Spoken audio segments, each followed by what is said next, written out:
MPJ news కి స్వాగతం. వార్తలు చదువుతున్నది మీ శ్రావణి. విముక్తి లెపర్సీ కొలనీ కుష్టు రోగుల అభ్యర్థన మేరకు ఎంపీజే ఆధ్వర్యంలో ప్రతి 15 రోజులకొకసారి వారి గాయాలకు జరుగుచున్న డ్రెస్సింగ్ కార్యక్రమం మే 27, 2025 మంగళవారం మధ్యాహ్నం జిల్లా అధ్యక్షులు ఎం.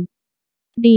హలీం నేతృత్వంలో వారి ఆర్థిక సహకారంతో సుమారు 35 మందికి డ్రెస్సింగ్ చేయించి snacks పంచిపెట్టడమైనది.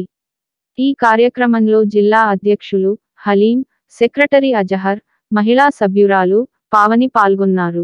Welcome to physical view. Leprosy ఈ వ్యాధి గురించి మీ అందరికీ ఒక అవగాహన ఉండే ఉంటుంది. ఈ వ్యాధి ఉన్నవారిలో చేతివేలు సరిగా లేకపోవడం, చర్మం పైన గాయాలు, పుండ్లు, మచ్చలు ఉంటాయి. ఈ వీడియోలో నేను leprosy classification, science and symptoms, diagnosis, treatment గురించి ఎక్స్ప్లెయిన్ చేస్తున్నాను. మీరు ఒకవేళ సబ్స్క్రైబ్ చేయకుంటే వెంటనే సబ్స్క్రైబ్ చేయండి. లెప్రసీ మైకోబాక్టీరియం లెప్రే అనే బ్యాక్టీరియా వలన వస్తుంది. గెహార్డ్ ఆర్మర్ హాన్సన్ 1873లో మైకోబాక్టీరియా లెప్రేని గుర్తించారు. ఇతని పేరుపైనే లెప్రసీని హ్యాన్సన్స్ డిసీజ్ అని కూడా అంటారు.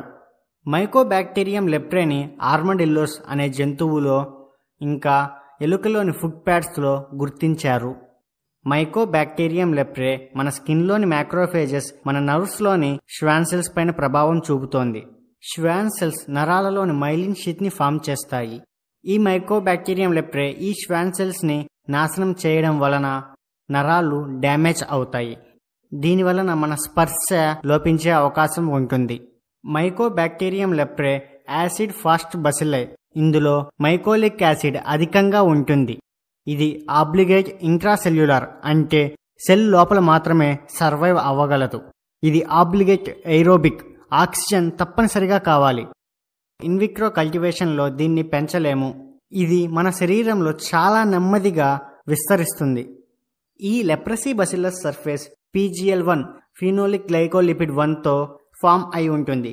ఒకసారి మైకోబాక్టీరియం లెప్రే మన శరీరంలోకి ప్రవేశించాక మన రోగ